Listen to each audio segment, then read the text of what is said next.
Hello, everyone, and welcome back to our home ground where the women's game feels personal and powerful, and we get to talk about other things sort of off the pitch. Today's episode, episode 5 of our home ground, is with Laura Smith. She is one of my best friends in the whole world. She is the coolest. I think you guys will quickly see why I love her as much as I do. This episode was so much fun to do and just have a conversation. And then it was also so much fun for me to edit, to get to listen to all of it back. And so I hope you enjoyed as much as I do.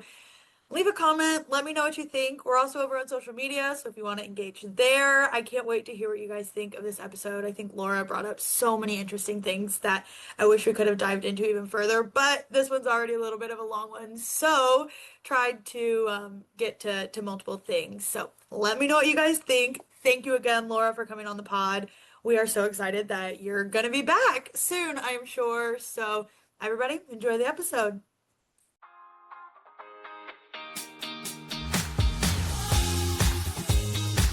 Hello, everyone, and welcome back. Today, we are joined by another guest, Laura Smith, who you might know as Laura Sports Media, is here with us today, and I am so excited. She is one of my best friends on the planet and also my favorite women's football content creator. So you probably know of her. I'm sure you've seen her videos. I saw so many of her videos before I even realized they were hers. Laura, thank you so much for joining us today. I am so excited that you're here.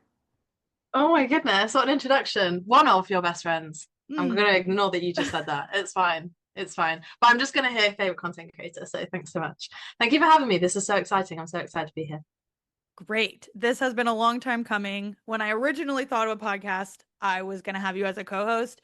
And then we realized that we live in different parts of the world and the time change is really hard. So everyone's just going to have to settle for you coming on regularly. And that's just going to have to be how we do it. So today's episode isn't going to have a huge, like, overarching theme, but more just like a getting to know you, friend of the pod, just talking about some of the stuff that's going on right now in women's football. So to start, how did you like get involved in football? What does that backstory kind of look like? Yeah, so originally I started into men's football. So I had a season ticket for my local men's team with my dad for 10 years, actually, from when I was kind of like 14 to 24. Basically, there was kind of like a way that me and my dad like bonded together like every weekend. Yeah, we tried to go to all the home games, some of the away games. So I knew a lot of the foundations of the rules and how football worked. However, it is a completely different game to the women's. So, but that's how I got into football as a whole. Okay, I wouldn't know if it's a different game because I don't watch the men's games, but that is what I hear. Didn't realize they So played.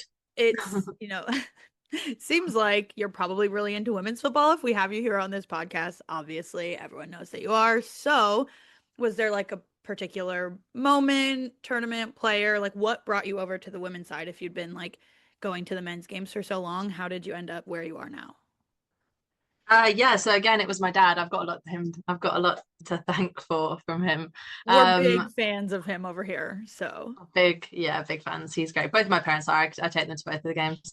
But yeah, so Euros 2022, it was a home tournament for England. So yeah, basically my dad just kind of said that the England women are hosting the Euros.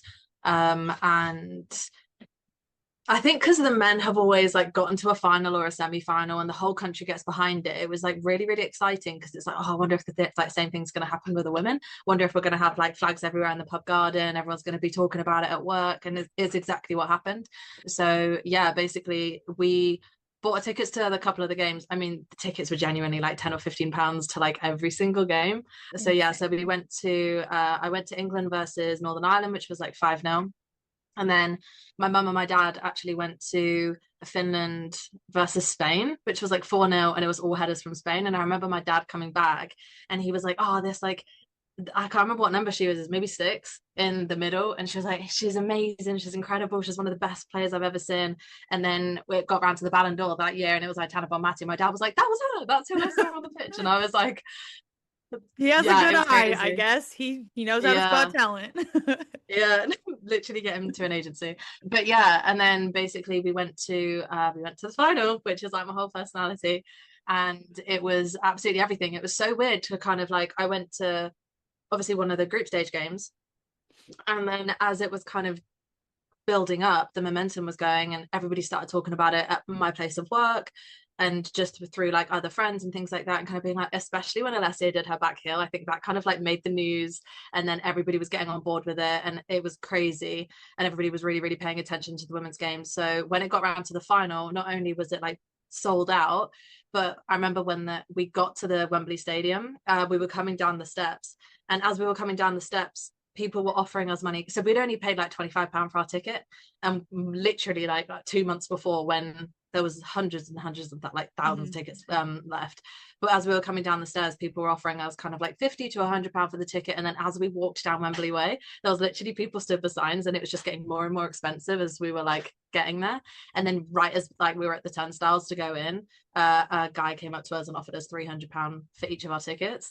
And my dad kind of looked at me, and it was like they were playing Germany, and we were like, we could go to Germany for that. Like we could literally like, we were like, oh my God, do we? And it was one of those moments where it was like, if Germany lose, it's going to be so annoying, because it's like, oh, we could have lost all the money. But I mean, if Germany win, but then if England win, it's going to be like, what a regret that we're going to have if we just sell it and then go home now. Like we haven't lost anything. It's like £25. Let's just go. And how that paid off, it was crazy. I have like chills thinking about that because Yeah, me too. as somebody who's like never been to Wembley, but to be there for like such an iconic game, such an iconic moment, I Yeah. think is so cool. And I think it's interesting because people talk a lot about like post Euros or post World Cup or whatever, fans like whenever people came in, and how could you not, like, I can't imagine going to that game and then not continuing to be a fan. Like all of the like, I don't, media footage, whatever I've seen of that game just looked incredible. And so I'm like so jealous that you were there. Yeah, for sure. Um, But I think also, to add on to that, it makes yeah. me feel, from this tournament that's just happened, all the people that are like hopping on the like onto the women's football train now, I literally am just welcoming everybody with open arms. Like people are literally like, oh, can I start coming to like Arsenal games with you or WSL games with you? And I'm like, yes, 1,000,000%. Like I've already got your tickets, no worries. Right, Like like come on. Come one, I'm come excited. all. Yeah, Yeah. because I was in their situation 3 years ago. So now Right. they're coming in, and I'm like so Yeah. excited. It's so exciting and I just love all of it. And I think you alluded to it a little bit there. I think we can see it on the shirt that you're wearing potentially. But since then, like, do you have a team? Who do you support? What does it look like now for you to be like a football fan? Yeah, so it's the champions of Europe. Oh, Yeah, no, only in the land. yeah, so I support Arsenal. And then yeah, I have done since the Euros of 2022. Yeah, basically this was kind of obviously pre Crystal Palace, pre London City Lionesses. So there was only 4 teams in the WSL that was in London. And for me, I'm only half an hour outside of London. So when the tournament finished, naively didn't even realize that kind of women played sport full time, played football full time. So I was speaking to my dad, and I was like, when do England play next? When can we go and see them next? And he was like, I'm not sure about England, but I know that there's like club football. We could just like go and watch them every week. And I was like, what? Every week. Like, no way. So yeah, so we kind of had a look at games, had a look at a couple of the teams. So West Ham didn't have any Lionesses. I was kind of just going off who I knew from the England team. Sure. That's really the way I kind of like connected. And then so West Ham didn't have any Lionesses playing for them. Spurs only had Beth England. Chelsea I had a look at, and they'd kind of won for the last like 5 seasons. And it was just one of those like, is that, you don't want to be a glory hunter too much, which is so ironic because I think a lot of people think that if you're an Arsenal fan now, then you're a glory hunter. But like at the time, it was kind of a bit like, yeah, Chelsea like was winning everything, so it was like, I don't know, it might be a bit boring. But then, so basically, with Arsenal, you had Leah Williamson, who was the captain, Beth Mead, who was player of the tournament, Lotta Wubben-Moy, and then they signed Alessia Russo, which kind of like sealed the deal for me, because throughout the tournament, I had kind of followed the friendship of Toonie and Les like quite closely, and that's kind of what got me hooked in the tournament. So when I found out that like Alessia was coming over to Arsenal, I was like, yeah, it sold it to me. And how beautiful it is to have her at Arsenal. And yeah, I think it's just so fun to be an Arsenal fan normally. It's also sometimes very painful, but I just think it's so cool to have such a choice to pick from. Like, okay, which incredible team do I want to get to support? And I also think Arsenal's been really, really intentional with the investment in their women's team and with the women's game as a whole, sort of like since the WSL came on the scene. Even before that, Arsenal has sort of led the charge in terms of women's football and supporting their players and stuff like that. And so it's a fun club to get to support. I clearly am an Arsenal fan as well, which I guess we could tell them a little bit about how we got close. So we actually met when I came over to a game in like April of 24.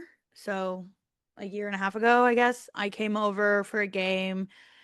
It was like Arsenal versus like Leicester, I think. It wasn't a big game, Hmm. but it was just like Yeah. what fit in my school schedule. I was graduating from my doctoral program, whatever.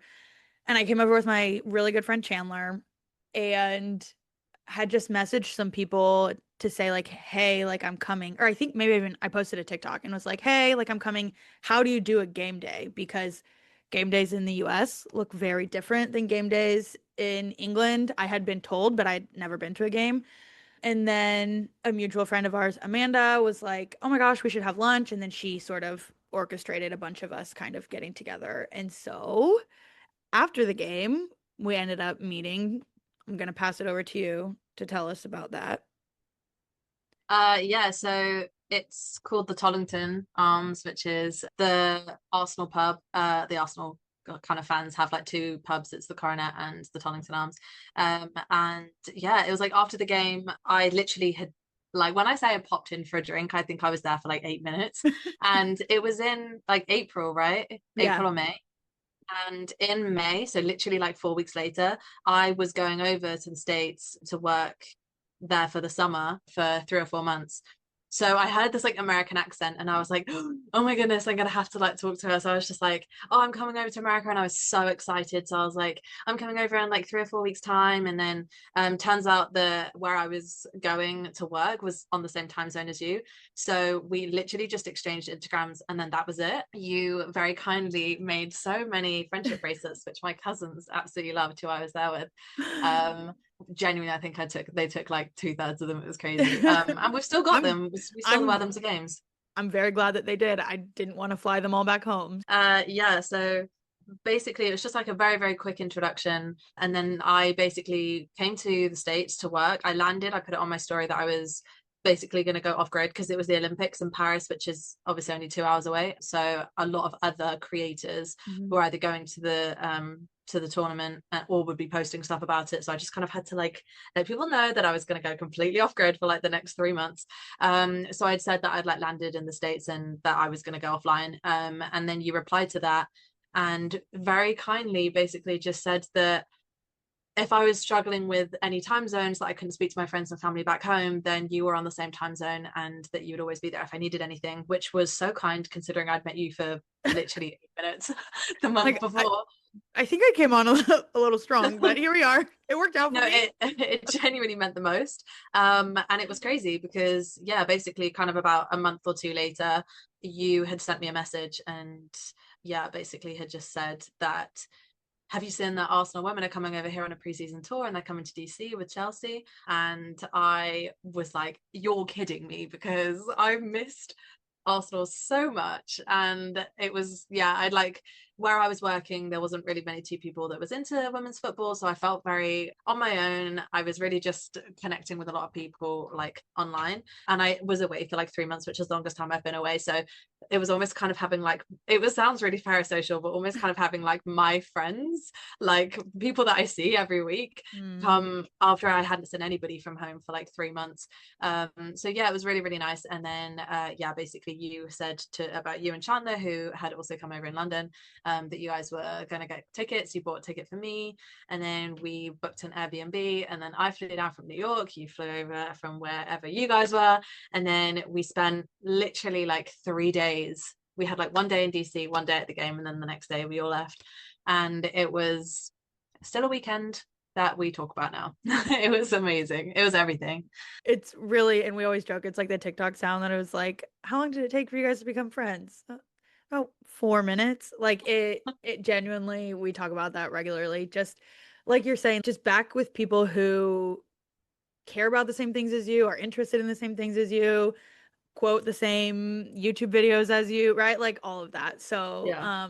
very fun. And then we've been inseparable ever since.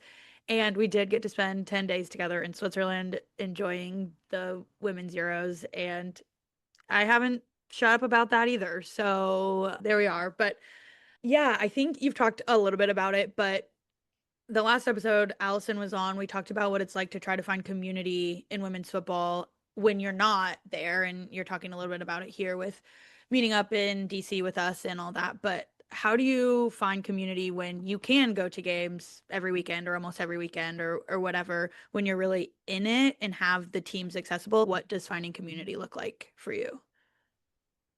Yeah, I think it's everything. I mean, one of the best parts, so when I started going to Bournemouth when they first started playing out, this is like 2 seasons ago when I think they were playing like 4 or 5 games at the Emirates. So, and most of the games were at Boreham Wood. So, yeah, basically, I started going there with my dad, and then it really, really took me by surprise how many people just start talking to each other next to each other.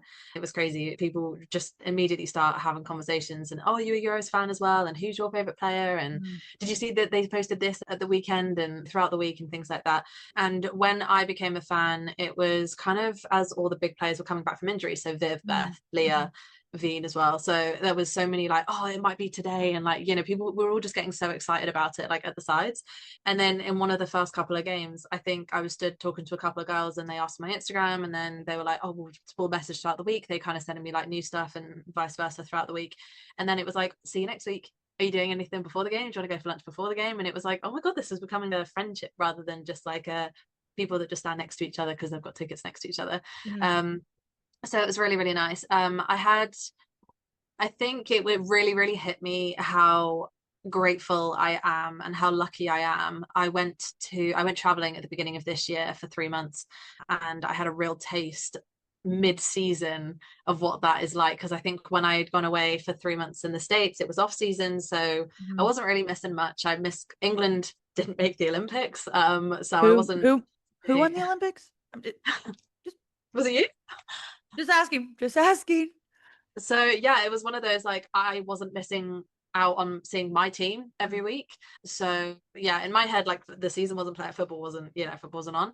But yeah, so basically when I went away at the beginning of this year and I had missed the WSL games every week, I was getting up at like 1, 2 in the morning, setting alarms to watch them. I was FaceTiming my friends before as they were getting ready to go out to the game, and they were like so good at making me feel included from the other side of the world.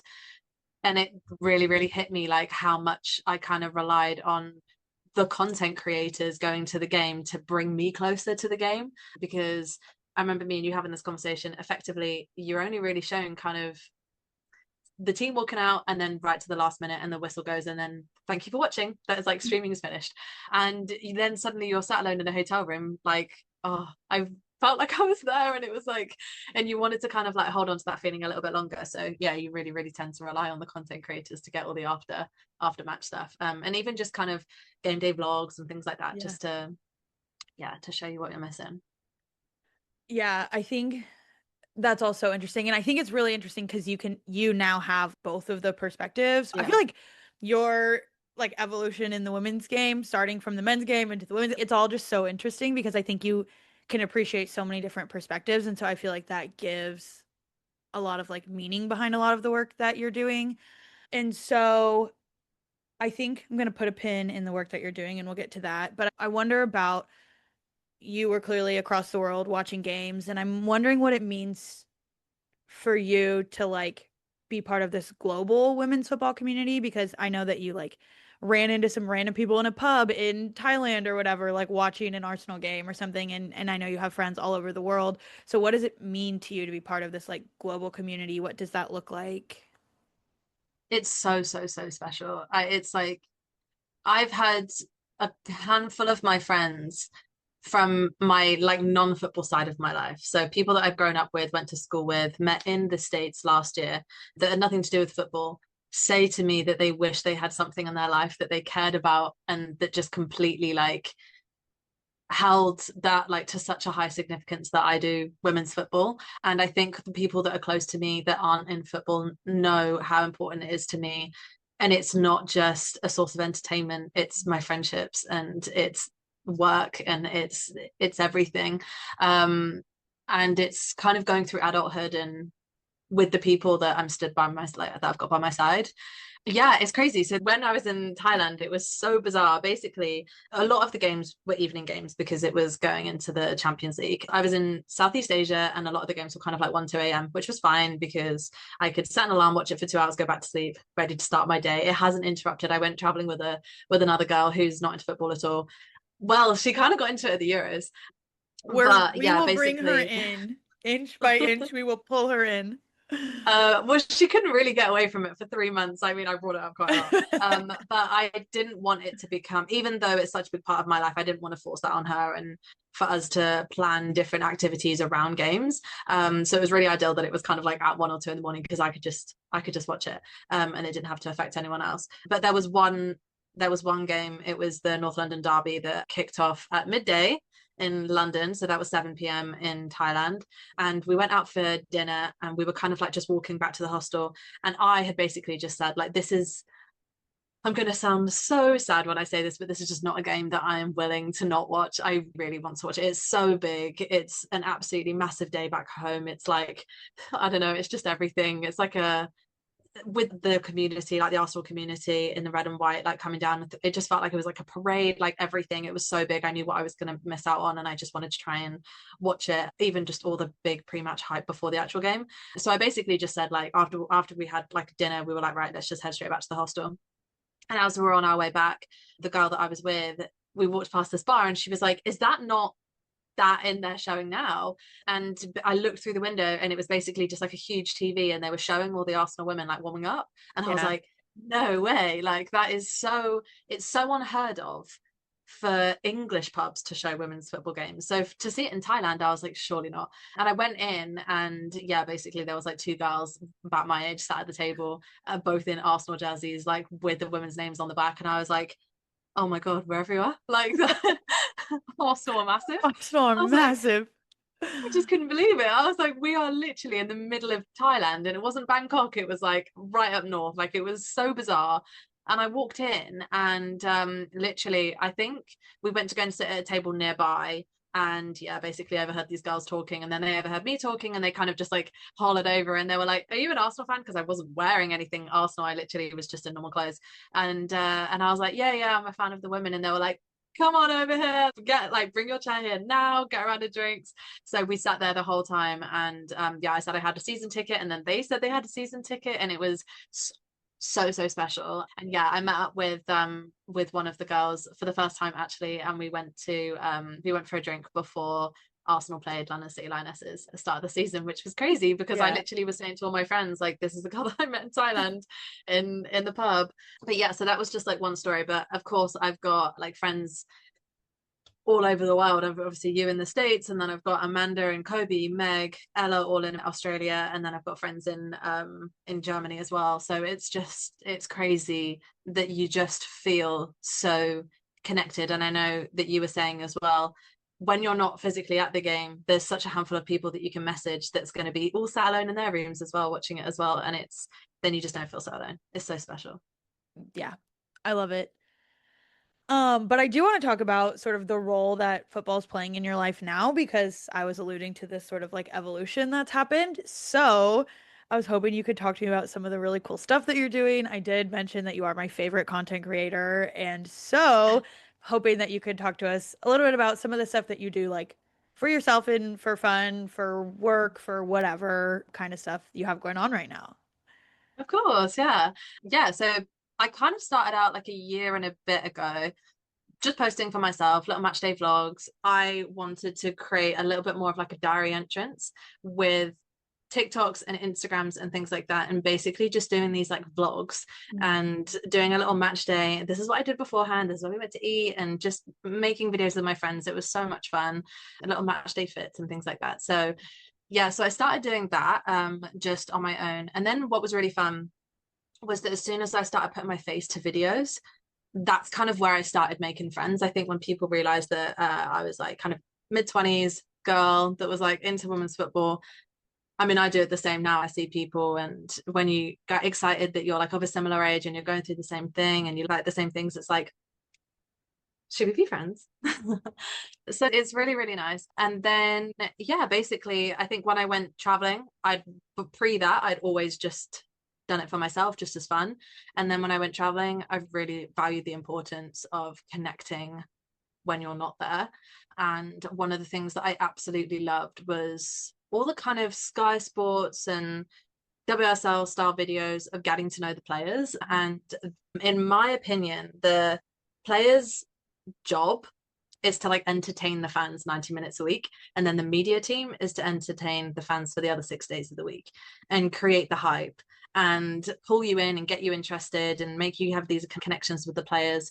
And that's personally, and I think that's how a lot of people got into women's football, by individual connections with players and getting to know them, and these fun little style videos of quizzes, getting to know the players. And I have always been super passionate since getting into women's football of working with lower league teams, either in the league below the WSL2 or the National League below that.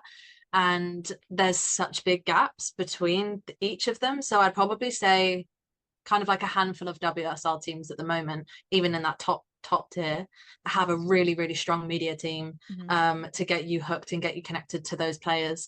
But I really want to work distributing it out to the lower league teams to get them hooked as well, because they're just as funny. They're such as big personalities, and if they had that coverage and visibility, that I have no doubt that they would have the fans brought in as well. So I've started recently working with AFC Wimbledon, which is in the National League, in the Southern National League, and yeah, basically just going down to some of their training sessions every home game and just working on the side of the pitch, basically just documenting their arrival, their warm-ups, kind of like in the game highlights, and then doing some post-match interviews with the girls. Then I went to their training session last week and did some media content with them, just getting to know them and things like that, which is really, really, really fun. And they're really excited about it too, which is really, really nice. So yeah, it's great. And then additionally, I've also been doing some work with After Studios, who I can only say good things about. Becca and Jade, two wives, they are absolutely incredible. It's kind of like hard to put into words what they do, because I feel like they just do so much. But essentially, they are merch and an art business company for women's football. They make bespoke custom designs and prints for fans, as well as merch and tailored to, at the moment, Arsenal, the Lionesses, and then they've just come out with a collaboration with Vicar Kennedy, the podcast, which is really, really So exciting. cool. And the merch they made for them is so fun. I Yeah, love all the stuff that AFTA makes. I think it's incredible. it's amazing. And they've got some really, really exciting stuff coming out. They're launching After 2.0. So they've got their own merch range, which is really, really cool. They've got a t-shirt on the back that says Super League Sundays, which is really, really cool. I'll be wearing it every single Sunday. And their mission is to really kind of, for the fans to make a game, like kind of help create the game that they want to see and be responsible for all of our actions, and know that it's more than the players on the, that's on the pitch for 90 minutes that make the women's football community so strong. Yeah, and then they will also be coming out with two other WSL teams in collaboration, which is really, really, really exciting. So they're taking over, and I couldn't be prouder to be a part of them. Yeah, it's a really, really special thing to be a part of. So Yeah. yeah, there's a lot of things.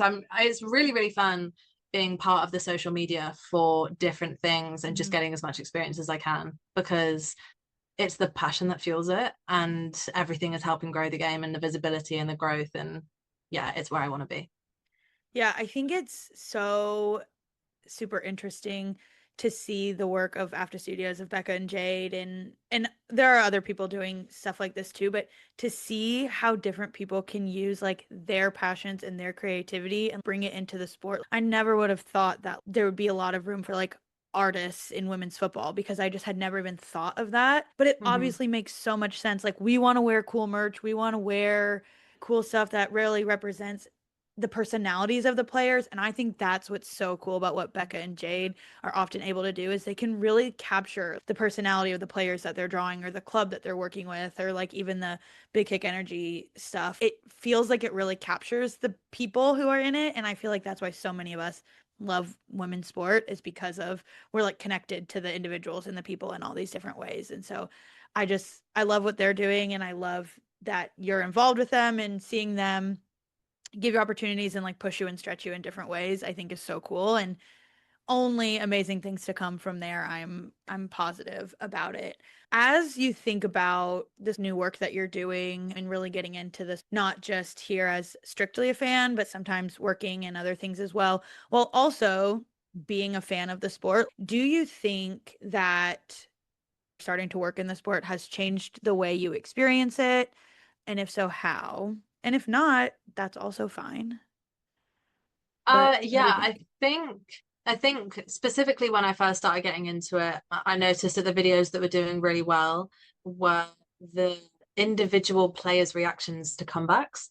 Mm, So I remember, when Beth Mead had come back for after her ACL, same with Viv, same with Leah, as soon as the final whistle goes, it's almost like they've almost won the World Cup or they've won the Euros. yeah.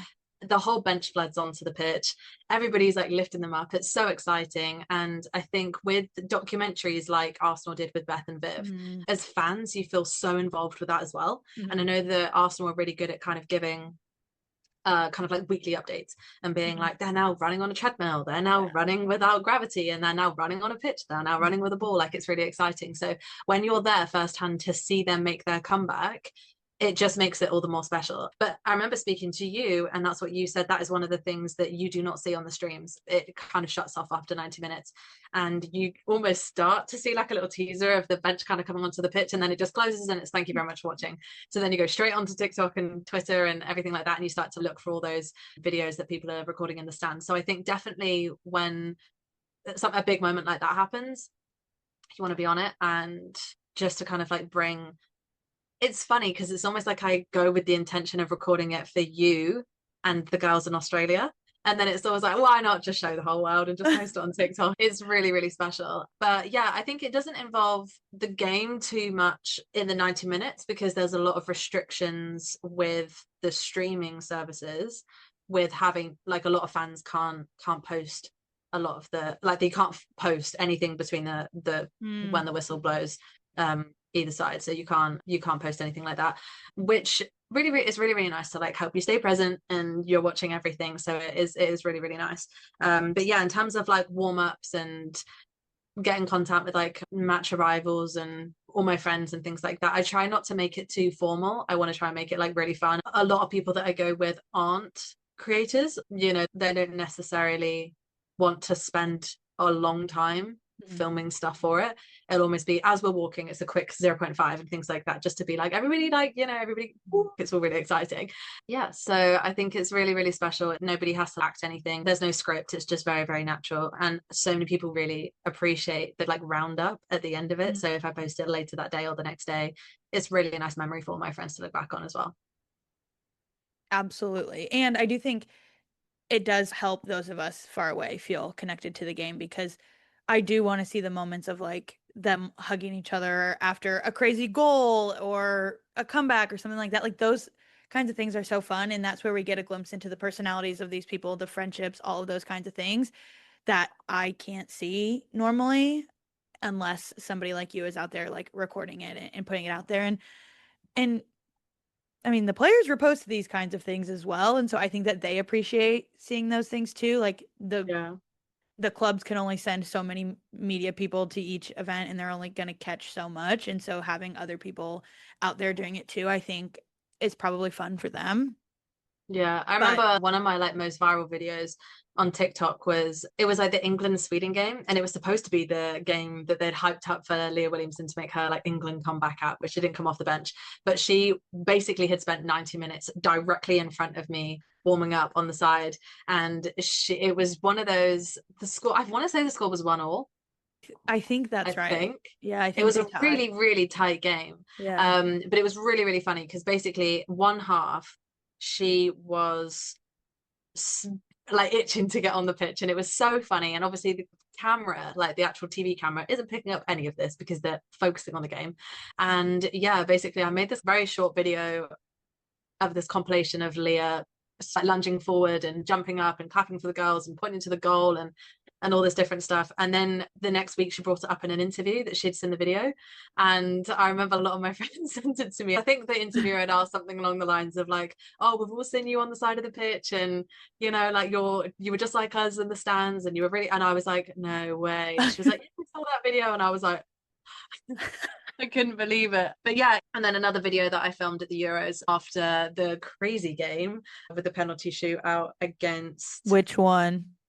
Sweden. Too It many. was Sweden Yeah, it was again. Sweden. But I was I just was gonna saying say, yeah. there were too Yeah. many penalty shootouts to just say the one with the penalty The one shootout. with the penalty shootout. No, it was against Sweden. And yeah, it was basically like it was after the crazy game of like Hannah Hampton with the tampons up her nose, Lucy strapping her leg, like it was like the Blood whole thing. everywhere. What did Serena say? Her interview afterwards was so chaotic. We miss penalties, they miss more than we won.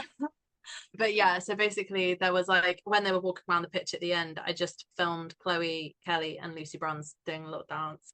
And again, Chloe Kelly posted on her story, and I was like, again, it it is one of those you forget that players are also on social media and you're filming to share with my friends and other fans and things like that, and you're like, oh, look how cute this was. I'm like celebrating us going into the semi-finals, and then literally I woke up the next morning and I had so many people like forwarding just me Chloe Kelly's story, and I was like, But like clearly they enjoy it and they like seeing those things yeah, too, because again, like content teams can only catch so much, and those are great memories for them. Like they'll remember yeah. that Sweden game forever, and then to see that kind of stuff. I think it's fun. And yeah, I love all of it. You also talked about your work with AFC Wimbledon, which is in the third tier. And so I just want to ask you a question, and this is sort of that made me think about it, but just kind of like broadly, if there was something that you could change about the women's game, and now that you're like working in it a little bit, like if there was something or some things that you could change about it, like what would it be? Or how do you like think about creating change in women's football, or take it where you want it to go?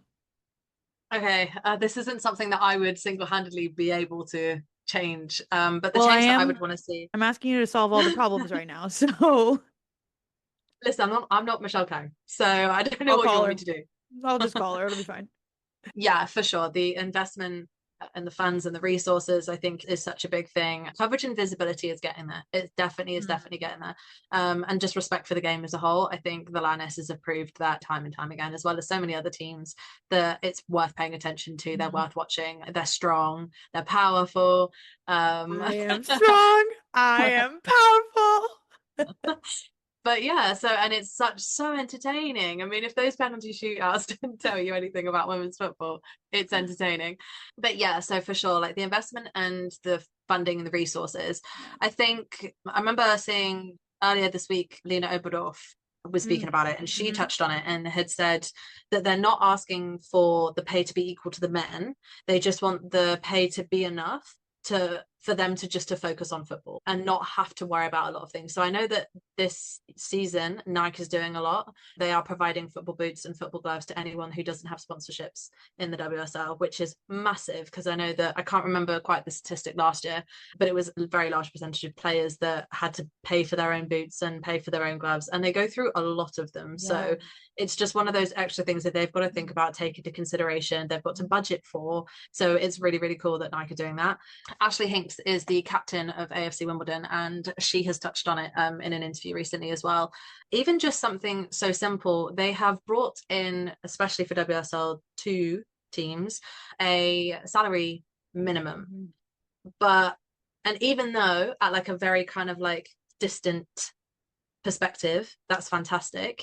Ashley touched on the fact that the living situation between the south of England and north of England is very, very different, Mm-hmm. and that you almost need a separate. I mean, I remember we had a previous conversation about this in the NWSL as well. You'd almost kind of need the salary that you'd be earning in the north would not even cover your rent in the south. In the same way So that, it's a really, really hard. yeah, like a salary in Louisville, Kentucky can be great. And then if you're transferred to New York, that's not going to work, right? It's the same kind No, of thing. Yeah. yeah, no, it's crazy. Yeah, it's really, really interesting to talk about. And one of the media videos that I did with AFC Wimbledon was asking what their day job is. Mm. And it is so interesting hearing what people do, it's not only is it like wow, it's full-time jobs, but it's like career jobs. It's Yeah. so interesting. And this thing that they do, it's just on the side. It's just that they do it like, twice a week or and things like that. And they have fans and they have people like me that want to come and work for their club. And it's not, you kind of almost you expect good results. You expect them to, because they're footballers and why shouldn't they be? But at the same time, you kind of lose sight of that, the difference between the WSL, the WSL2, and then the National League. There's such big gaps in between Yeah. those.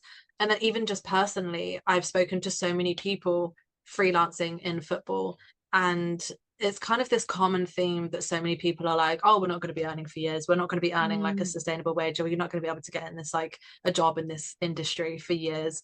Because if the players aren't being paid enough, why right. do they think they're not going to pay media staff enough? Which is crazy because I know that a lot of people have encouraged saying, well, why don't you go and get experience with the men's team and like random bits like that. And it's one of those things, that's not where my passion lies. The reason I want to work in football is women's football, is the movement of feminism, and Mm. it's something that I can relate to so much, and it's something that I feel is so underrepresented, and I want to help with the representation of that. So I don't want to go and work in a sport that is already so established. Does that make sense? Yeah, no, that makes a lot of sense. And I think, again, we're not drawn to women's football because necessarily it's football like that. It's not like we are lifelong footballers who are just like here because that's what we know, right? We are here because we're passionate about seeing these women do what they do. And I think a big part of it, and we've had a lot of offline conversations about this when we spoke with Moby. That's what I was going to say. Meg and Kobe, a lot about this when we were in Switzerland. Like, it's so much of the work that these women are doing off the pitch that brings us to want to invest more into them when they're on the pitch, right? Like we're talking Leah Williamson and her endometriosis, Lucy Braun's talking about her autism, Viv Miedema always talking about mental health. Like so many, we could go on and on and on. Those are just like the first three that came to mind where they're doing so much work outside of it too that we also really want to support. Not to say that the men aren't also doing good things off the pitch, but it's these like underrepresented things that these women are really bringing to light. And even I'm going to say something nice about Chelsea, which is crazy, but their partnership with Flow this season and how they Mm-hmm. have like a short sponsor. And the first game of the season, they came out with a pair of shorts that intentionally had period stains on it. And we had Arsenal doing that campaign with Purcell last year. Every stain belongs in the game or whatever that was. Like it's the kind of things that we never got to talk about before. And now these women who we're like putting on pedestals, which I would argue they deserve to be to an extent, are Mm-hmm. talking about them and bringing them to light and being really public about it. And it's just really cool and it brings us all in. And it just normalizes the conversations, and it increases the conversations that we're having as fans just with our friends. Because if these footballers can talk about it, then so can we. And I'm not going to have to whisper around like, does anybody have a tampon and be quiet about it and shove it up my sleeve to like, walk to the bathroom during a football game. It's like, actually, if they're going to stand out there with intentional period stains on their shorts, I think I can just walk to the bathroom with a tampon in my hand. Like I think we'll all be okay. And it seems silly, but it's something that we've all been like self-conscious about our whole lives. And so Mhm. it's just cool. And I love it. Yeah. But even like you said, with like autism and the mental health, there's so many things that people feel so alone with. Mhm. And seeing it spoken about on such a public platform, and then that opens up the conversation that you're having with your friends and Mhm. kind of saying, I really relate to that, and I, share those symptoms as well, or Mhm. traits as well, and things like that. It does open up a conversation and makes it less of a taboo subject, which is really, really cool. Yeah, I love it. Okay, there is something else that I want to talk to you about. So we're going to switch gears a little bit. It's not completely switching gears, but I don't think you said this at the beginning, but you are also a Barcelona fan. I am, yeah. Is that fair to say? Yes. Okay. Which is fine. I don't have any issues with that. But the transfer window just closed like a week ago. We're into the seasons now, and there's been a lot of talk about what's going on with Barcelona. And so I'm going to give a little bit of a preface, and then I want to talk about what this means for the women's game, if it means anything. But Barcelona currently, if you look on their website, they only have 17 players listed on their website.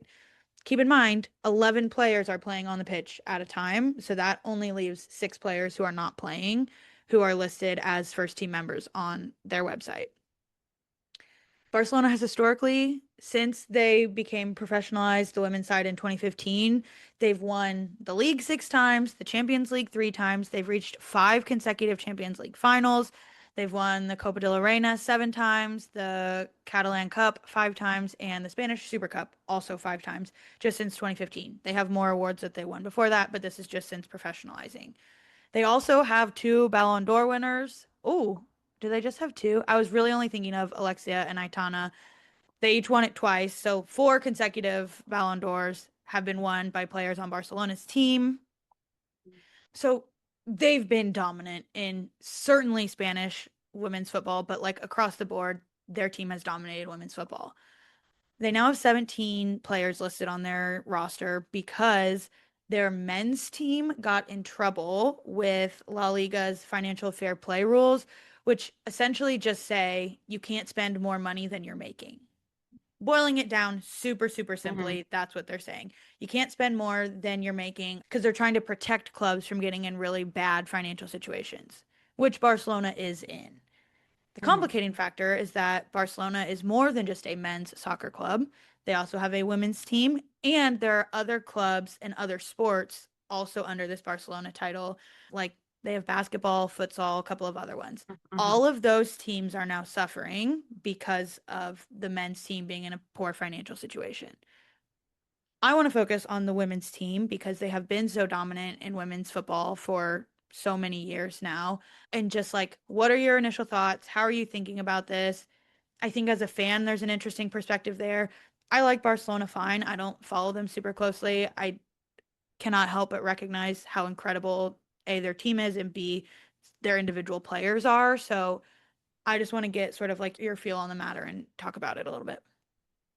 Yeah, it's so disappointing to see, and it's heartbreaking because it feels like it's going backwards. Mm-hmm. And I feel like Barcelona were the pioneers in the kind of hits like spearheading women's football being at such a high standard for so long over the last kind of decade. To see them fall down is really, it is really sad to see.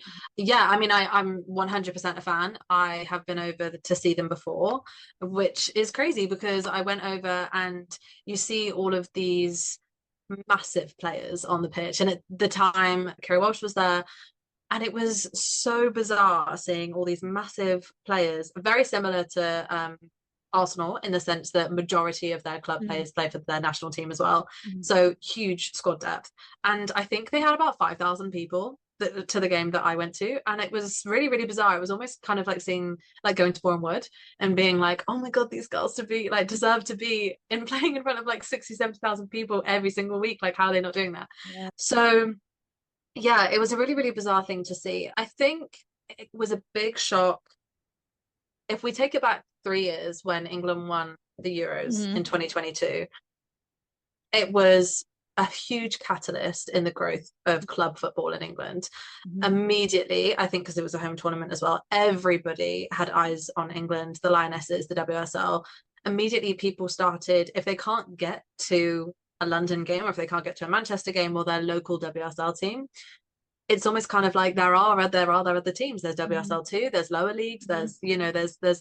there was so much interest. And one of my friends, her housemates, she plays for Bristol Bears for the rugby team, and she was saying even after the women's won the Euros, there was just a shift in all women's sports across the Mm-hmm. country because it was a lot of people got so excited about seeing women's football, and it was like it kind of just opened people's eyes, and it was like, oh my God, Yeah. is there other women's sports? Is there cricket? Is there basketball? Is there rugby? And it was like, oh my God, there is. We can go and watch all this. It like really opens up a whole new world.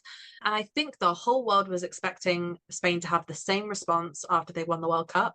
And it was so, so disappointed to see that a lot of players had said that effectively nothing changed. They got home, and apart from the Barcelona girls, other girls had to go straight back to their clubs. They were underfunded. They didn't have the resources that the men's side did. And it's so disappointing. I know that we had a couple of big names. We had Leah Cadena and Mariana Caldente come over to us, and they did a really, really interesting interview where basically they had said that the huge traction coming over to the WSL was because they are underfunded in their home country. So they've got to move if they want to push themselves in their career, which is so sad to see because even just as an English person, how proud you are for your country to get behind the sport after a huge tournament success. You would love that for Spain as well. And then yeah, I think we had a conversation earlier today about an interview that Ben Haynes had on the Women's Football Weekly podcast with Janet Fernandez. And it was really, really interesting to see her talking very, very openly, saying that even though it hurt so much losing to England in the final of the Euros, there was multiple of the Spanish national team players that had turned to each other and said, that's where we're going. We're playing in the WSL, and we're now excited because the fact that they've won it, it's going to be another catalyst in the growth of where we're going to go to. And I can imagine that hurts so much for people and players like Alexia and Aitana to they are so loyal. They're like the Leah Williamson of Arsenal. You know, they are so loyal to their home team. And it's where they've grown up. It's they want nothing more than to have that investment into their own team. Yeah. But to inevitably for players to be like, I'm just not getting the support I need. I'm not getting the funding that I need. You know, football careers are so short. So they're looking at other countries and they're saying they're investing. So I'm going to go there because I'm going to have more fun there. I'm going to develop myself more as a player there. So it's so disappointing. And I just really, really hope that, yeah, something can improve with them. Yeah, I think the other thing about the Jana Fernandez interview that I found super interesting was she's like, it is heartbreaking to see what's happening to Barcelona because she's from, and I don't know if people know the history of Spain and the Catalan and all the like drama that kind of exists there, but she's like, I'm so proud to be from there and I'm so proud to have been at Barcelona, and they quite frankly have made me not just the soccer player, footballer that I am today, but the person. Like she had been there for so long since she was like a little kid. Yeah, And so to realize that you have to leave that because they don't value you is devastating. And I think in her case, it's even more devastating because they just canceled her contract. They could have gotten money for her and then they didn't. And I don't know exactly clearly like what happened there, but I remember that being a really big talking point during her transfer of like, she's supposed to have a buyout clause, but then everywhere's listing that she went on a free. And so I guess they just terminated her contract for who knows what reason. And that has to hurt. And I really appreciate how honest the Spanish players are being about that because I agree. I think it has to be really hard to be vulnerable and be like, yeah, they don't value us. That's an intimidating thing to say, especially considering the sort of like atmosphere or attitudes that seem to exist in the Spanish national team's federation in the Mm-hmm. previous years of how they were treated following the incident at the World Cup and all of that. Like they clearly aren't supported. And so for them to continue to speak out about it, I think is just incredible. I do also think that what England is doing is amazing and giving opportunities. And I think it's great that the WSL is expanding. There will be more teams, more opportunities. And I want other countries' leagues to be doing the same thing and to be giving more opportunities to more people. And so it's like I agree. yeah, it's fun that we have the WSL and it's really like hitting its stride, and at the same time I feel like the NWSL is losing a lot of players to the WSL because there is so much going on there. And Mm-hmm. because the Lionesses have been so good of late, I'm sure that there are, whether they're like accurate or not, but like biases towards the leagues in the countries where people have been winning, right? Like part of the draw of the NWSL previously was that the US women's national team was so good, and that's where all the US women's national team players played, so that's where you wanted to play. Now we're seeing US women's national team stars and young guns like coming to the WSL because that's where people are winning and that's where I want to play, right? So I'm intrigued to see how these things continue if the Spanish team continues to be as good as they have been the past 4 or so years, like if they can get that kind of momentum. But seeing something like this, Barcelona of all clubs to be crumbling with their historic success and domination of the women's game just feels like disheartening. I feel Yeah. like it's taking away the hope of how well the women's game is doing. And so I don't know. And as an American, like because of the men's team, like why are you even involved with the men's team? Be independent, right? Because that's how the NWSL Yeah. runs. I Yeah. understand that that's not how these leagues are set up in other countries, but it's just frustrating. Yeah. And I think that's where it's got to a point in the WSL where you can comfortably say that you just watch the women's side and there's no affiliation to the men's side. And it's almost like they're their own thing. You know, when they talk about us women, obviously there's a lot of like one club and they're Sure. all together. But there are so many teams that people just, oh, I only watch women's football. And it's so, so cool that they're like, it's almost like they're like fully fleshed out. They can like survive, not survive on their own. I mean, but they're getting to a point where they could, you know, it's really, really exciting. So it is so disappointing to see the women winning so many trophies for Barcelona. Downfall is because of the men. And it's, yeah, it's heartbreaking because if it was their responsibility to keep themselves alive and sustainable, they'd be fine.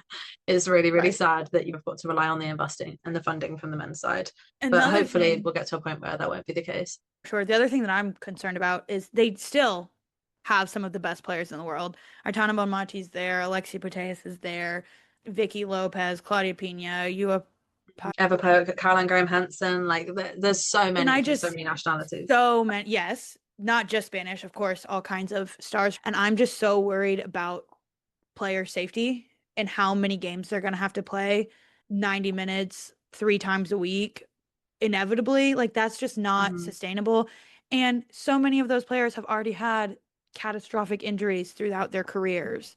Then they're bringing in their academy players, but then they're playing more minutes at a higher intensity, probably sooner than they should be in their development of strength in their body, and so it's just this sort of trickle down effect where I'm really concerned about the number of headlines that we're going to see of this person does whatever injury or out for this or that. And I'm just holding my breath and very nervous about that. Yeah, for sure. And I mean, I think this is the thing. I remember seeing so many things about Chelsea bringing in so many players, and it's like, well, they're just getting greedy now. Why do they need so many? You know, like they've got like three of every position. Like that's not needed. It is needed. Hmm. They're in four competitions. It's the same with the top teams in the WSL. We need squad rotation. We need squad depth. Barcelona is also in four competitions.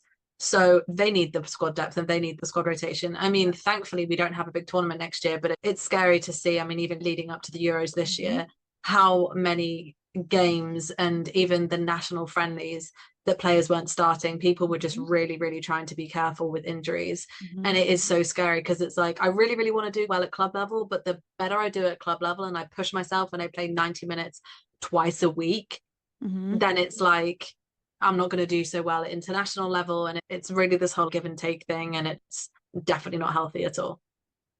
Yeah. Finish on a positive note. I think no, I mean the Barcelona of it all I think is something that I'm going to continue like talking about because it's just Yeah. so insane. I don't think if you Yeah. made me bet on a club that was going to have downfall, it would have never been them. Like they're Never. just Hmm. historically and because of their men's side, they're just like so famous. They are globally recognized. Like I live in Atlanta, Georgia, and I see a Barcelona shirt every time I leave my house, it feels like Hmm. it's Hmm. everywhere. And so to see this is just like absolutely insane. But we're going to move on and we're going to go to some quick fire questions as we get towards the end of the episode. And they are quick fire, so do your best, but I'm not going to like time you or something weird. Okay. Okay. I'm nervous. Favorite women's football moment you've ever witnessed in person in real life? Leah Williamson coming back from her ACL. Oh, that's so hard.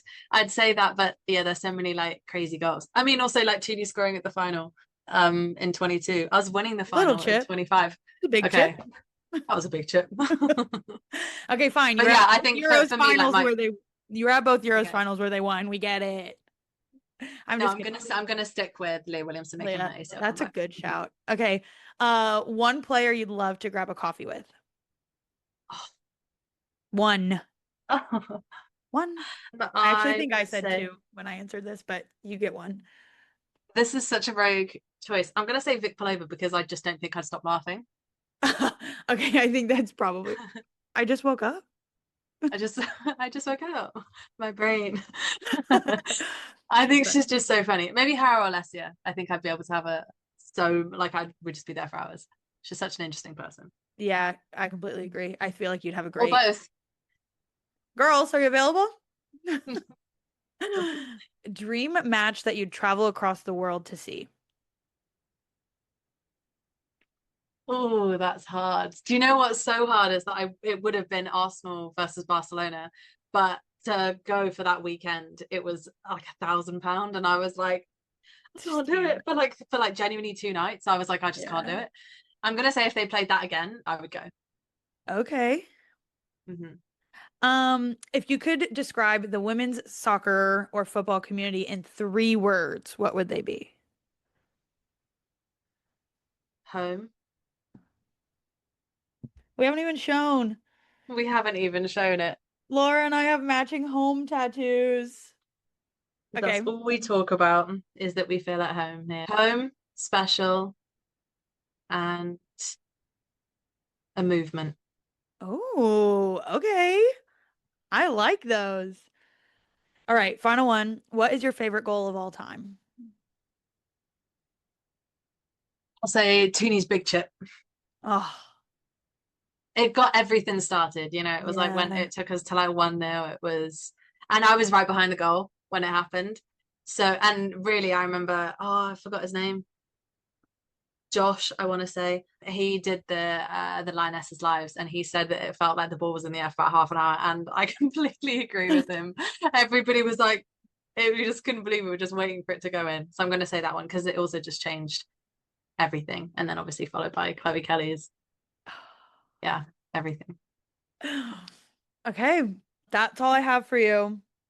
Those are all my Thank you so much. questions. This has been so much fun. Wait, I forgot to do this with Allison, and so I need to make sure I do it with you. Where can the Okay. people find you on social medias? I'm on Instagram and TikTok, and it's Laura Sports Media. Laura Sports Media on Instagram and TikTok. Everyone, go find her, go follow her. You will not regret it. You'll probably already Thank recognize you. all the things that you see because she's everywhere all the time. I was scrolling through Stop it. Twitter after a game the other day and I was like, oh, that's a cool video. And I was like, oh, I actually already saw that on TikTok and in my text messages because that's from my friend Laura. So, yeah, thank you so much for coming on. This has been so fun and lovely. Thank you And so much for having everyone, me. of course, and everyone, I hope you loved it because she'll be back. Yeah, everybody have a great week.